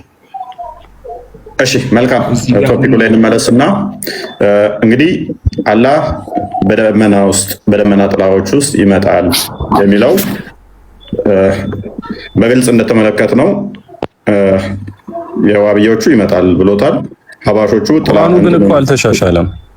አይመን ትእዛዙ ነው ይመጣው ብለውታል። አረብኛውን አንብበው። ቁርአኑ ሁሉም አንድ ነው። አረብኛው አንድ ነው። ትርጉም ማንኛው ነው ይመጣል ብለህ መጣም ነው። አይመን ትርጉም ላይ ነው የተለያዩት እኮ ገባኝ። ማን ይመጣል ብለህ መጣም ነው እንጂ ትርጉም ላይ መለያየት አላቸው እንጂ ቁርአን አንዳቸው አውሩ። ማንኛው ይመጣል ብለህ መጣም ነው? ትእዛዙ ነው ይመጣል ብለህ መጣም ነው ወይንስ አላህ? ዑለሞች እዚህ ጋር ተለያይተዋል። ከፊሎቹ ትእዛዙ ነው የሚመጣው ይላሉ። ከፊሎቹ ደግሞ አላህ በራሱን በሚመጥን መልኩ ይመጣል ይላሉ። እዚህ ጋር ዑለሞች ተከፋፍለዋል። ቁርአኑ ግን ተመሳሳይ ነው። ቴንክ ዩ። ስለዚህ አንድ ነገር እዘህ የተለያየ ነገር የምትረዳ ከሆነ ቅድም እንዳልኳችሁ ነው። አንድን ነገር በሁለት ነገር የተለያየ የምታደርገው ከሆነ ዲስ ይሄ በቃ ምንም እንትን አይደለም። ግልጽ በሆነ ሁኔታ አንደኛው ሌላ የሚል ከሆነ አንደኛው ሌላ የሚል ከሆነ እንደፈለገ ዝም ብለህ የምትጓዝ ነው ማለት ነው። ስለዚህ የተለያየ ነገር እያመንክ ነው። መሐመድ ደግሞ ምን ብሏል? በተለያያችሁበት በተከራከራችሁበት እስካላስፈረዳችሁ አንድ እስካልሆናችሁ ድረስ እምነት የላችሁም ብሏል። ኖ አሁን እኮ አንተ የምትናገራቸው ቃላቶችና በአንተ ሃይማኖት ሆነው ሌሎች የሚናገሯቸው ቃላቶች አንድ አይነት ላይሆኑ ይችላሉ። በሁለት መንገድ ሊተረጎሙ ይችላሉ። እስማኤል እኮ ችግር የለውም። አንተ ያው ልዩነት አለው አልክ አይደለ? አንተ አላህ ይመጣል ስትል ያኛው አካል ደግሞ ምን ብሎ ነው የሚያምነው? አላህ አይመጣም፣ መምጣት የሚነገረው ለፍጡር ነውና አላህ ይመጣል ካልክ ያንተ አላህ ፍጡር ነው። የሚወጣ የሚወርድ ከሆነ እሱ ፍጡር ነው። ሞክስ ያደርጉባችሁ እንደውም እንደ ጦጣ የሚወጣ የሚወርድ እያሉ ነው የሚያሾፉባችሁ ኡስታዞቻቸው ያባሾቹ። ስለዚህ ያንተን አምላክ ይመጣል ስትለው ፍጡር እያለብህ አይ ትርጉም ነው ምናምን ብለህ ልታልፈው አትችልም ነው። ሊትራሊ ይሄ ልዩነት ነው። በቃ ግልጽ የሆነ የሃይማኖታዊ ልዩነት ነው። እኔ አሁን እሱ ፖይንት አይደለም፣ እነሱ አሉ አላሉ ፖይንት አይደለም። አንተ አላህ ይመጣል ብለህ ታምናለህ። ወደ ራሴ ፖይንት ልመለስ አይደለም እስማኤል? እሺ አይመን አቤት መርሃባ አላህ ይመጣል ብለህ ነው የምታምነው አንተ አይደለ? አዎ ይመጣል ብዬ አምናለሁ። ኦኬ ደመና ውስጥ ሆኖ ይመጣል ብለህ ታምናለህ? አይመንንም ጠይቀው። አይመን አላህ ይመጣል አይመጣም? አጭርና ግልጽ፣ በማስተባበያ አትለፍ። የተጻፈውም እኮ አላህ ይመጣል ተብሎ ነው አይደል? እነ ከሌ እንደዚህ ሊሉ ይችላሉ ምናምን ብሎ የራሳችሁን እምነት ነው የተጠየቃችሁት፣ የምታምኑት ነው እንጂ እና ሌሎቹ ካጂዎቹ አሸባሪዎቹ የጻፉትን እኛ አንቀበልም። ቁርአናችን የሚለው አላህ ይመጣል ብሎ ነው እና ከቁርአናችን መቀነስም መጨመርም አንፈልግም። አላህ ይመጣል በእርግጥ አይመን ታምናለህ? እንደዚህ እዚህ ያለ ሙስሊም ስማ፣ በደንብ አድርገህ ስማኝ። አላህ አይመጣም የምትል ከሆነ ከዛሬ ጀምረህ ሃይማኖታችን ለቀህ መውጣት ትችላለህ፣ ማንሽም ብትሆን ማለት ነው። ላላላላ እስልምና እንደ ቀልድ እኮ አንተ ስላልክ የሚገባበት የሚወጣበት ነገር አይደለም። ይሄ የተነጠፈ ሳሎን እኮ አይደለም። እንደዚህ አትበላውን፣ ሐሳባችሁን ተናገሩላችሁ። ሳሎን ነው እንዴ እንደፈለጉ ገብተው የሚወጡት? ያስወጣል እኮ ቅድም ያሳየን ሐዲስ መሰረት አንዱ እንኳን ከተለያየ ከእስልምና ትወጣለህ። እንደውም አንገቱን ቀንጥሰው እኮ ነው የሚለው። ሉክ whoever denies a verse of a Quran አንዷን ቨርስ የሚለውን ማይቀበል ከሆነ ሚክር ከሆነ ኦኬ ከዛስ አይተና እሺ ምንድነው ተቆርጣለች ከዛ ጋር ያለችው is permissible to strike his neck አንገቱን ለመቁረጥ ተፈቅዶልሃል ነው የሚለው።